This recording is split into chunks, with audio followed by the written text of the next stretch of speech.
तो bank reconciliation है क्या? हर एक कंपनी को बैंक से रिलेटेड ट्रांजैक्शन करने की जरूरत होती है। हर एक कंपनी के बैंक में अकाउंट होते ही होते हैं। बैंक रिकॉन्सिलिएशन की नीड कब होती है? जब एक किसी भी टाइम पर, ये कोई फिक्स नहीं है कि कंपनी इसी टाइम करेगी, तो किसी भी टाइम अपना अकाउंट मैच करके देखेगी किससे? बैंक से, कि जो कंपनी अपने अकाउंट में रिकॉर्ड कर रही है वो, और जो बैंक में रिकॉर्ड हो रहा है वो, यानी कि कंपनी के पास किया हुआ रिकॉर्ड और बैंक में किया हुआ रिकॉर्ड क्या सेम है? इसी को ही मैच करने के लिए बैंक रिकॉन्सिलिएशन किया जाता है, जब डिफरेंस बैलेंस हमें दिखाई देता है। यानी कंपनी को अगर अपने अकाउंट में और बैंक के अकाउंट में कोई डिफरेंस दिखाई देता है, तब उसको सही करने के, जो सही किया जाता है उसी को कहा जाता है बैंक रिकॉन्सिलिएशन। अब यहाँ पर जो है, किससे मैच करेंगे अपना अकाउंट और बैंक का अकाउंट? तो कंपनी के पास दो बुक होती हैं, एक होता है कैश बुक और एक होता है पासबुक। पासबुक में एंट्री करता है बैंक और कैश बुक में एंट्री करती है कंपनी। आपके पास हालांकि पासबुक होती है, लेकिन क्या आप उसमें एंट्री कर सकते हो? आपके पास सिर्फ वो होती है, एंट्री कराने के लिए हमें बैंक जाना होता है, उसमें बैंक ही एंट्री करता है। हालांकि अब धीरे धीरे पासबुक खत्म होते जा रही है, अब सिर्फ स्टेटमेंट रह जाती है, तो वही स्टेटमेंट ही पासबुक हो जाती है, कोई परेशानी वाली बात नहीं है। अच्छे, तो हम जब मैच करते हैं तो कई बार मैच नहीं हो पाता है, बहुत कम ऐसा होता है कि मैच हो जाता है। 2% मान सकते हो कि 2% चांस ऐसा होता है कि मैच हो जाए। ऐसा क्यों होता है? कई रीजन हो सकते हैं बैलेंस डिफरेंस होने के। सबसे पहला रीजन तो ये हो सकता है कि आपके बैंक में जमा है, आपने अपने अकाउंट में कुछ कैश डिपॉजिट किया, तो जिस दिन आप कैश डिपॉजिट करोगे, आप उसी दिन अपनी कैश बुक में एंट्री रिकॉर्ड करोगे। सपोज आज 5 अक्टूबर है, आप आज जा रहे हो बैंक में डिपॉजिट करने, आपने अपने अकाउंट में डाल दिया, भाई हमने रिकॉर्ड भी कर दिया, हमने बैंक अकाउंट में अपने डिपॉजिट कर दिया है। बट कभी कभी क्या होता है कि आपके पास डिपॉजिट का मैसेज बाद में आता है। आप जिस टाइम डिपॉजिट करते हैं उसी टाइम नहीं आता, बाद में आता है, क्योंकि वो क्या करते हैं, पहले आपके पास से वो डिपॉजिट करके रख लेते हैं, फिर इकट्ठे बैंक में चढ़ाते हैं। तो ऐसा हो सकता है कि एक दिन बाद आए मैसेज, 2 दिन बाद आए, जैसे आजकल जो आ रहा है वो उसी दिन मैसेज आ जाता है। लेकिन होता है कि आपने बैंक में तो डिपॉजिट कर दिया, तो आपने पासबुक कैश बुक में चढ़ा दिया, लेकिन अभी तक बैंक ने जमा ही नहीं किया है। जब बैंक ने जमा ही नहीं किया होगा तो पासबुक में चढ़ेगा भी नहीं, तो बैलेंस यहाँ डिफरेंस हो गया। दूसरा डिफरेंस, कि आपके बैंक में जो बैलेंस डिपॉजिट था उस पर बैंक ने इंटरेस्ट दिया, तो आपको पता ही नहीं चला कि कब इंटरेस्ट आया कब नहीं आया। तो जब आप एंट्री कराने जाएंगे या अपने स्टेटमेंट देखेंगे बैंक वाले, तब आपको पता लगेगा कि बैंक ने इंटरेस्ट दिया है। अगर इंटरेस्ट दिया होगा तो बैंक बैलेंस बढ़ जाएगा और आपका कैश बैलेंस घटा हुआ रहेगा, तो यहाँ भी डिफरेंस हो गया। तीसरा डिफरेंस कहाँ आ सकता है? आपको किसी को पेमेंट करनी थी, आपने चेक काट के दे दिया, भाई 5 अक्टूबर को मैंने काट के दिया, तो मैं तो 5 अक्टूबर को ही दिखाऊंगा अपने कैश बुक में। लेकिन अब सामने वाला किस महीने में किस डेट में जमा कर रहा है वो तो उसके ऊपर है, और जिस दिन वो जमा करेगा जब भी बैंक से कटेंगे, और वो जिस दिन जमा करेगा क्लियर कब होगा? 3 दिन 4 दिन लगते हैं। तो जिस दिन उसके अकाउंट में डिपॉजिट हो जाएगा, बैंक उसी दिन की डेट चढ़ाएगा, तो डेट में डिफरेंस आ गया, वहां पे बैलेंस में भी डिफरेंस आ जाएगा। तो इस तरीके से कई रीजन होते हैं कि कुछ एंट्रीज या कुछ ट्रांजेक्शन ऐसी जो बैंक ने चढ़ा दी है लेकिन हमने नहीं चढ़ाई है, या कुछ ऐसा जो हमने चढ़ा दी है लेकिन बैंक ने नहीं चढ़ाई है। क्लियर है? ऐसे ही यस सर। बैलेंस डिफरेंट होता है। तो उसी को सही करने के लिए हम बैंक रिकॉन्सिलिएशन करते हैं। इसका हालांकि डिटेल मैंने दे दी है यहाँ पर, और जो ये प्रोसेस है आपको पहले ही बताया हुआ है कि इससे पुरानी टैली का है, हम लेटेस्ट वाली टैली पे काम कर रहे हैं। तो काम क्या होता है कि स्क्रीन ऐसे ही आएगी, उसमें भी स्क्रीन ऐसी आएगी, जैसे ही हम रिकॉन्सिलिएशन खोलेंगे तो सेम यही चीज रहेगी। डेट का कॉलम, पार्टिकुलर आपने क्या किया है, और यहाँ पर ये सारी चीजें कौन सी वाउचर में एंट्री करी है, कैश हुआ है या बैंक हुआ है। यहाँ पर बस आपको दो डेट मिलेगी, एक इंस्ट्रूमेंट डेट और एक बैंक डेट। हमें यहीं पर ही चढ़ानी होती है। ठीक है, यहाँ पर दोनों डेट चढ़ी हुई होनी चाहिए, तभी आपका बैलेंस मैच हो जाएगा। तो यहाँ पर हमें क्या करना है, तो हम चलते हैं टैली पे। टैली पे देखते हैं क्या है। मैंने कंपनी बनाई हुई है BRS के नाम से। तो यहाँ पर हमारे पास सबसे पहले तो कुछ एंट्रीज होनी चाहिए। हम कुछ एंट्रीज बना लेते हैं, वाउचर में जाते हैं। और मैं पहले F4 में यानी कॉन्ट्रा में मैं पहले रिसिप्ट में बना लेता हूँ। हमारे पास कुछ बैलेंस होना चाहिए, तो मैं क्रिएट कर लेता हूँ कैपिटल अकाउंट।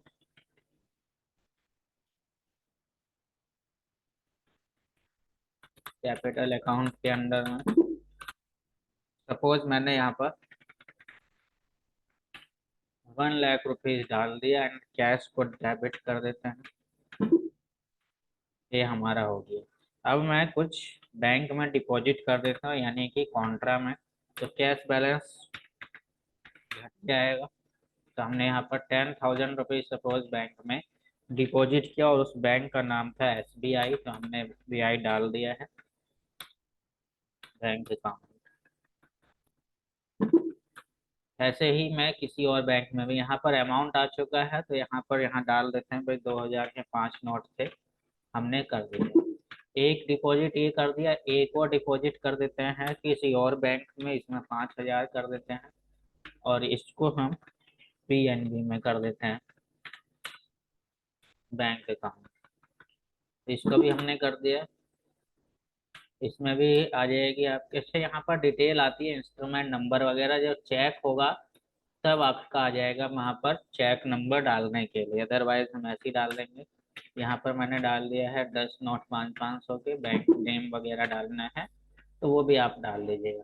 दो में हमने किया। एक हम पेमेंट कर देते हैं, किसी पार्टी को बाय चेक करना है, तो हम यहाँ पर कर देते हैं पार्टी का नेम मिस्टर छोटू।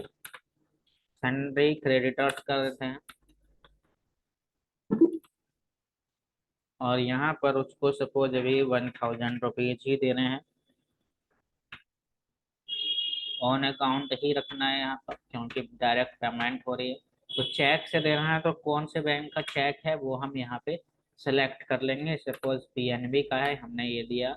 अब यहाँ पर चेक आ चुका है, एंटर। यहाँ पर इंस्ट्रूमेंट नंबर आ चुका है, यानी कि उसका चेक नंबर वो आप डाल दीजिए, इंस्ट्रूमेंट डेट भी डाल दीजिए। और यहाँ पर हम इसको एक्सेप्ट कर लेते हैं। हमने कुछ एंट्रीज की। अब जरा देखते हैं इसको रिकाउंसिल कैसे किया जाएगा।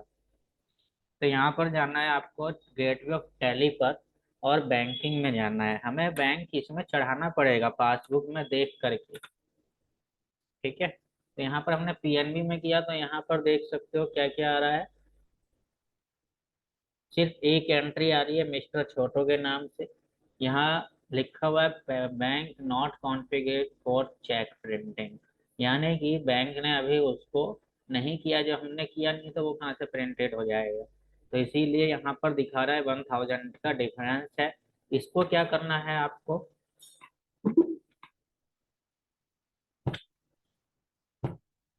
यहाँ रिकॉन्सिलेशन में ही आए थे।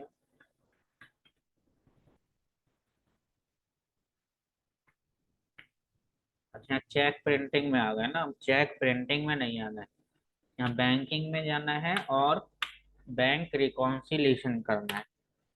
कौन से बैंक का रिकॉन्सिलेशन है वो है, अब देखो वही चीज आएगी जो हमने उसमें लिया था। यहाँ पर बैलेंस आ रहा है अभी 1,000 का, क्योंकि इसमें अभी क्रेडिट है, इसको हमने पेमेंट किया है।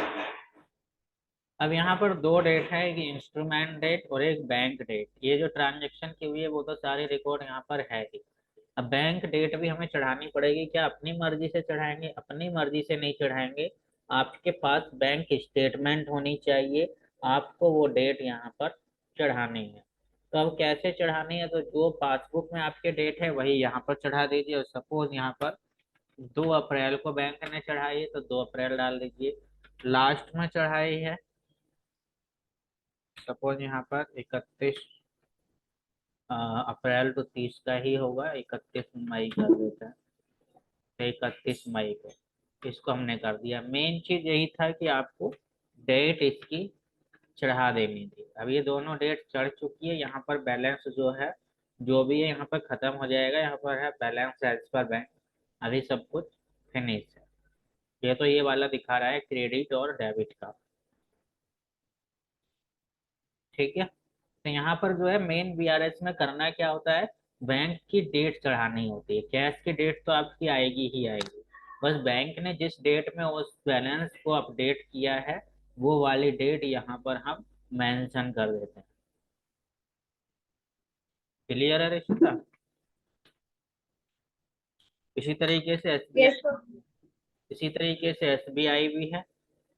एसबीआई की भी डेट जब भी चढ़ाई होगी तो उस दिन की हम यहाँ पर डेट चढ़ा दें। तो 2 अप्रैल है तो 2 अप्रैल हमने कर दी। तो इसको हमें चढ़ाना होता है, मेन यही होता है रिकंसिलेशन में, प्रैक्टिकल में। बाकी यहाँ पर सारी डिटेल देख सकते हो, अगर डिपॉजिट किया है तो डिपॉजिट स्लिप देख सकते हो, किसमें डिपॉजिट किया था, कब किया था, सब आ जाएगा। अभी यहाँ पर कोई ऐसी नहीं है, हम प्रिंटेड नहीं है, जब प्रिंटेड होगी तो बिल्कुल आ जाएगा। चेक रजिस्टर देख सकते हो, एक पेमेंट हमने चेक से किया था तो उसकी डिटेल यहाँ पर आ जाएगी, किसको चेक दिया गया था, उसका चेक नंबर क्या था, वो सारे के सारे यहाँ पर, और रिकंसिल्ड है या नहीं है वो भी यहाँ पर दिखा देगा। तो इस तरीके से आप सारी चीज कर सकते हो। चेक प्रिंटिंग करना है तो चेक प्रिंटिंग भी कर सकते हो। ये वाला है तो यहाँ पर प्रिंट कर सकते हो, प्रिंटेड अभी नो है। प्रिंट करना है तो शॉर्टकट की होती है ऑल्ट पी से, लेकिन यहाँ पर वो वाला प्रिंटिंग नहीं है, दूसरा होता है, उसको भी मैं बताऊंगा। तो ये जो है आपका रिकंसिलेशन से रिलेटेड वर्क था। बीआरएस में सिर्फ इतना ही करना होता है, जब भी कहा था मैंने 1 मिनट का भी काम नहीं है। बस आपको पासबुक उठानी है, पासबुक में किस डेट में बैलेंस अपडेट किया हुआ है वो आपको चढ़ानी होती है, ठीक है सर। ठीक है। तो बैंक रिकॉन्सिलेशन में कोई इशू है अभी?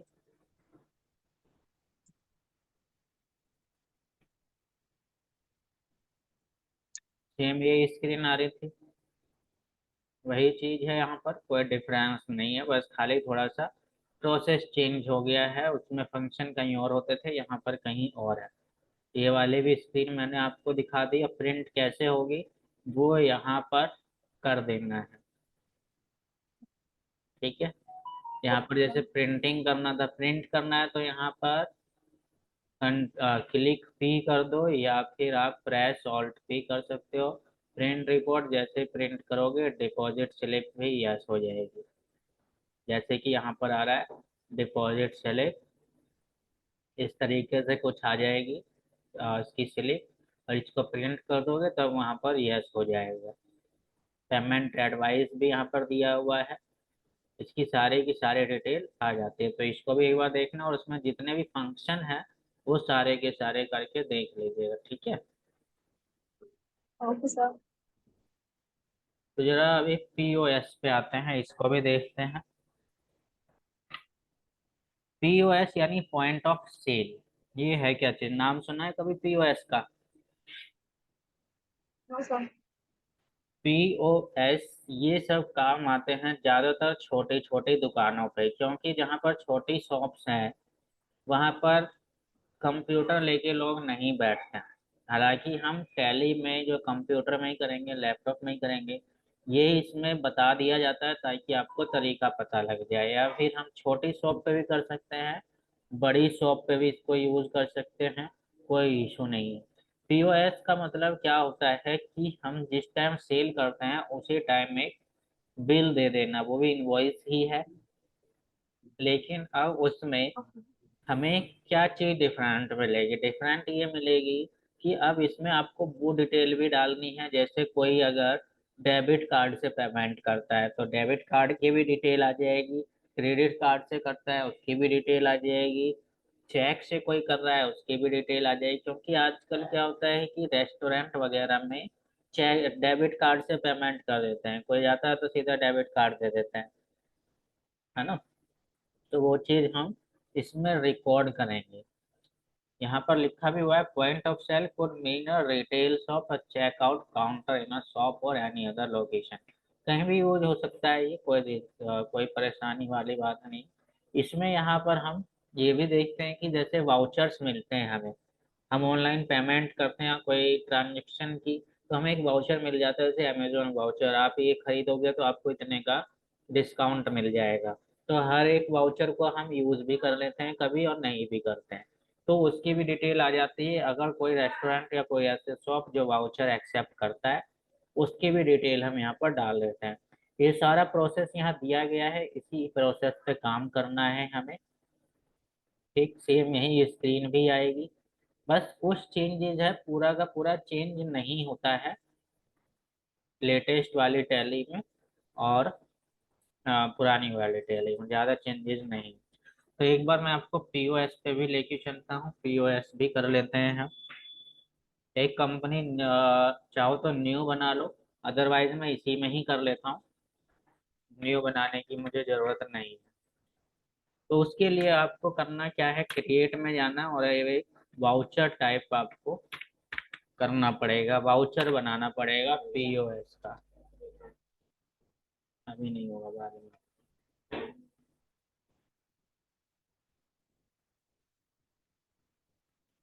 यहाँ पर हम पीओएस का वाउचर बना लेते हैं, पीओएस। पीओएस जैसे डालेंगे यहाँ पर आ रहा है सिलेक्ट टाइप ऑफ वाउचर, जैसे हमने मैन्युफैक्चर का वाउचर बनाया था ना, यहाँ पर ये हम पीओएस का वाउचर बनाएंगे। और सिलेक्ट टाइप ऑफ वाउचर में हम क्या करेंगे, सेल्स है इसीलिए हम इसको सेल्स के टाइप में डालेंगे। ठीक है, एब्रीविएशन सेल ही रखना है। Activate this voucher type yes रखना है। बाकी यहाँ पर ऑटोमेटिक और जो जैसा है वैसे हमें देंगे, कुछ चेंज नहीं करना है। जैसे पहले हम इसमें एक ऑप्शन यस करते थे as as a manufacturing journal को, यहाँ पर नहीं करना है कुछ भी, यहाँ प्रिंटिंग में आना है। यहाँ पर लिखा हुआ है प्रिंट वाउचर आफ्टर सेविंग, तो इसको यस कर देना है कि हम जैसे ही सेव करें वो प्रिंट हो जाए, क्योंकि जो रेस्टोरेंट वगैरह है, शॉप वगैरह है, तो हम हैंड टू हैंड इनवॉइस निकाल करके देते हैं।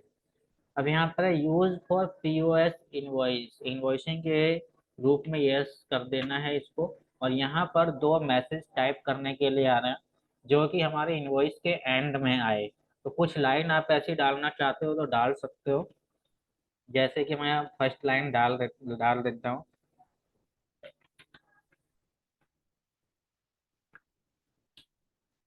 थैंक्स फॉर विजिटिंग हेयर, मैंने ये वाली लाइन डाल दी। नीचे आते हैं, यहाँ पर मैं दूसरी डाल देता हूँ, प्लीज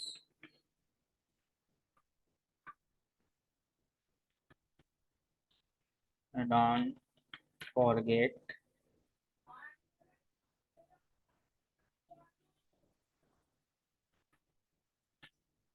गिविंग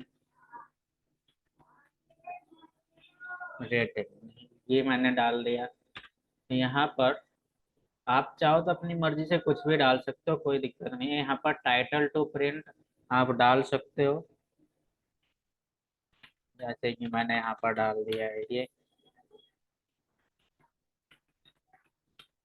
डिक्लेरेशन को हम छोड़ देते हैं। नेम ऑफ क्लास में आपको पॉइंट ऑफ सेल पूरा डाल देना है, शॉर्ट में भी डालोगे तब भी चलेगा, पर मैं यहाँ पर पूरा डाल देता हूँ, पॉइंट ऑफ सेल।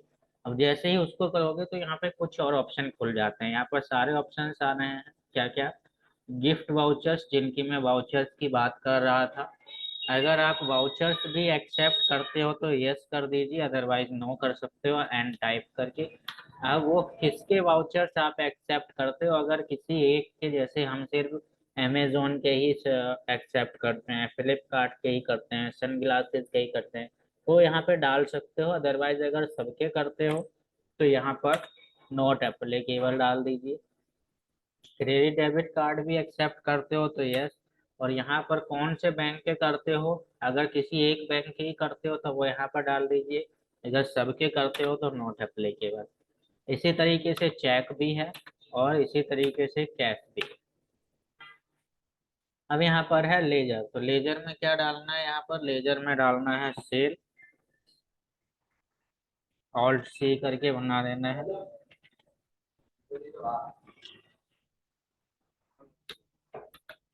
यहाँ पर सेल्स अकाउंट और इसको एक्सेप्ट कर देना है। इसी तरीके से यहाँ 100%, इसको नो ही रखना है। नीचे यहाँ पर डालना है, अगर एडिशनल कोई टैक्स वगैरह आप दे रहे हो तो यहाँ पर डालो, अदरवाइज इसको खाली छोड़ दो।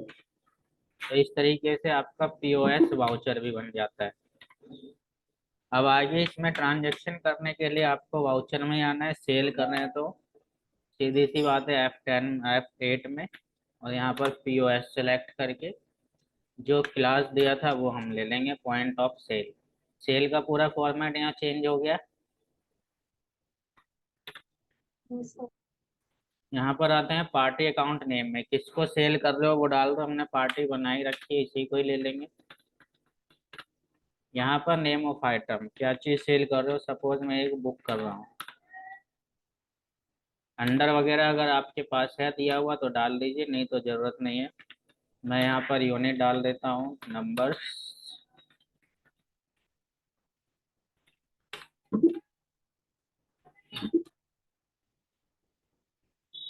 कितनी है वो यहाँ पर डाल दो, और रेट क्या है वो भी डाल दो। जैसे इसको एक्सेप्ट करोगे यहाँ पर, अभी यहाँ पे और भी डिटेल डालनी पड़ेगी। नीचे गिफ्ट वाउचर अगर है तो डाल दो, नहीं तो नॉट एप्लीकेबल। पेमेंट किससे हो रही है अभी, अगर डेबिट कार्ड से कर रहे हैं तो वो कौन से बैंक का है वो डाल दो। कितने रुपए कर रहे हैं, सपोज 500 रुपये कार्ड से कर रहे हैं, उसका कार्ड नंबर डाल दो। 16 नंबर का एटीएम कार्ड नंबर होता है वो हमने डाल दिया। इसी तरीके से चेक से करने हैं तो जैसे पीएनबी का भी चेक है, कुछ अमाउंट चेक से कर दो। अब उस बैंक का नाम क्या है तो वो डाल दो, चेक का नंबर डाल दो। कैश में कितनी हो रही है तो जो बाकी बच गई वो कैश में कर दी हमने। इस तरीके से अब कैश स्टैंडर्ड में कितना डालना है, जितना आपने कैश में पेमेंट किया है। नरेशन डाल दो और यहाँ से एक्सेप्ट कर दो। जैसे ही एक्सेप्ट करेंगे प्रिंट मांगेगा, एंटर कर दो, इसका इनवॉइस प्रिंट हो जाएगा। ठीक है, अभी यहाँ पर नहीं आया है क्योंकि प्रिंटर कनेक्ट नहीं है। जब प्रिंटर कनेक्ट होगा तो निकल के आ जाएगा। 1 मिनट में दिखा भी देता हूँ तुम्हें।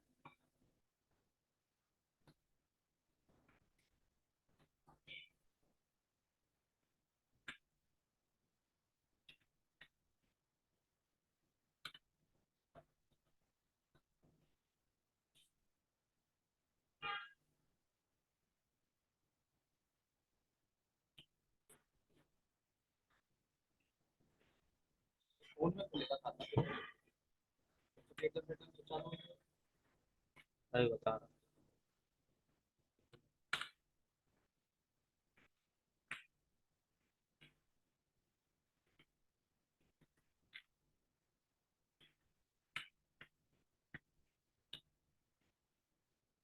इसको मैंने अभी प्रीव्यू करके दिखाया है तुम्हें।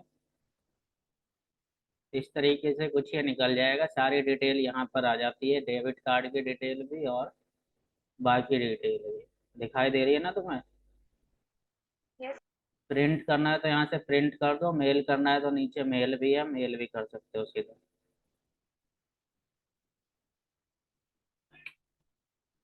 ठीक है ना, इस तरीके से तुम्हारे 2 टॉपिक हैं, दोनों इनको करके देख लेना। इनके अपने आप ही तुम्हें बनाने पड़ेंगे क्वेश्चन, और अपने आप ही करने भी। बाकी कुछ नहीं आए तो ये मैंने नोट्स भेज भी रखे हैं, और बाकी वीडियो देख लेना। Okay, sir.